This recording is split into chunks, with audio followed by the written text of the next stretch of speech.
Alright guys, we wanted to make another video here. Couple topics. There was some guys that were asking us about, real world scouting. We're just going to show you one of these spots that we have, how we scouted it, how we selected a tree, and some of the things that you're going to look for if you're DRT climbing, the types of trees that you'd want to select, the things that you want to look out for, limbs that you want to look for to throw over, and just a lot of little nuances about it that will give you some information so you know what to look for. This particular spot that we have, it's in a pretty residential area, and we have over this way, we got a house over here. It's literally probably 75 to 100 yards away, and then if you come over here on this side, this is a small farm and there's a field, and this is basically a small strip of woods. It's probably no more than, I don't know, 60-70 yards wide, and the deer cross the road over here and they come into this strip. As you can see a nice run goes right down through here, and comes right on through. It's a really right here. We picked our tree right there. That's going to be the second tree. So the tree that we selected is right here. Now, this isn't the only tree that we could get into. There's a ton of trees here we could get into.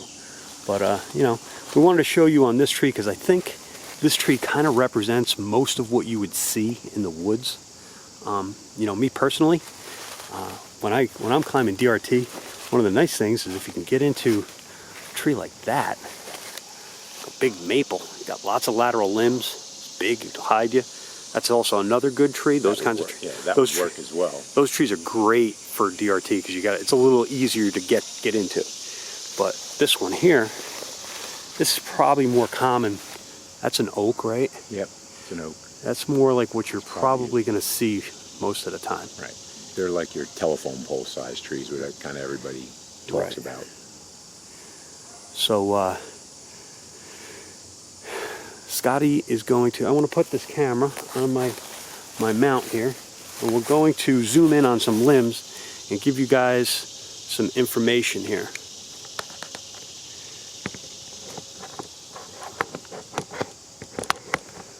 All right, let me turn this up. All right, so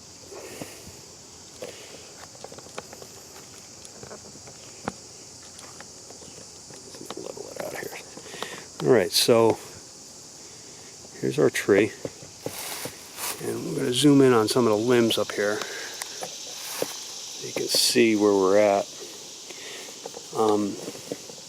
This limb that I'm zooming in on here, that's a dead limb. That one there that's coming off the tree, that's a dead limb. All right, obviously when you're climbing DRT, you're going to be throwing your rope up over a limb. You want to stay away from your dead limbs. It might not show it, yeah, because it's zoomed in on there. But let me show here. So now also that other limb off the backside. Let me zoom in on this one here. This limb here that you see right in the middle of the frame, that limb was also dead. However, it probably died maybe a year ago. You wouldn't want to put your weight out on that limb. However, the crotch right here, that crotch, even of that dead limb, has strength. Right, and you would girth hitch the main part of the trunk of the tree. That's what you would go around. You wouldn't necessarily go around the dead limb. But when you girth hitch the trunk of that tree, that crotch where that dead limb is, that could support the weight of a car. Right. You're not going to tear that out. And like I said, this is always common sense stuff. The limb below it, you can tell it's decayed, it's rotted. Yeah. I mean, that wouldn't even enter into your mind. This limb here, that limb here is decayed, and that one, you probably touch it and it's going to fall. Right. I wouldn't even girth hitch the crotch on that one. Right. But if I only had, my only other option in this tree, and it was the tree I needed to be in, was the next limb up, which is dead, but it's also probably about the width of my thigh. All right, I'm not worried about that limb ever failing on me. Right.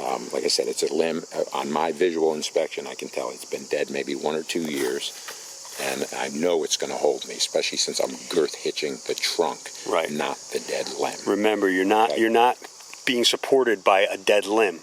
All you're doing is utilizing the crotch of it, and you're girth hitching the main trunk of the tree. That's Right. really important. Exactly. In this tree, though, we have other options. Right. Now, We have limbs that are above that dead limb, so that Right. just gives us another option. you can actually see here our throw line. See our throw line right here? It's going over that limb to the right. That's where we're at in that tree right now. But we just want to show you you've got different options. Right now in this tree, Scott climbed up it already, and I don't know if you could see it here. It's kind of hard to see with the foliage, but you can see there's a predator platform right there. Mm-hmm. Okay, so we already climbed up, and one of the things that is really important for you to know with DRT, notice how much higher that limb is, that tie-in point where he's going to be with his climbing rope is above that predator platform. How many feet would you say that is, Scott? You're probably almost 10 feet, 8 feet? Oh, above me, absolutely. Yeah. Every bit of 8 to 10 feet. Yeah, so his tie-in point is much higher. And what that's going to do for you is that's going to give you a lot of latitude to wrap yourself right around that tree. You'll be able to hunt 360 degrees around that tree. You can pivot. That's your pivot point. Wherever you're tied in with DRT is your pivot point. And the longer that pivot point is, the easier it is for you to move around that tree, the circumference of that tree. Yeah. So what we're going to do is Scott's going to go ahead and climb the tree. I'll probably film him climbing up it. And then also we'll get into this a little bit later. We're going to get into another tree and show you some stuff on climbing trees that lean. This tree has a very slight lean. Most trees do have at least a little something. You always want to climb DRT wherever it's possible. On the top side of The your top lean. side of the lean, right? You're kind of like walk You on want to it. oppose the lean. Always. Right. So, all right, we're going to let Scotty clip in and get ready and climb up.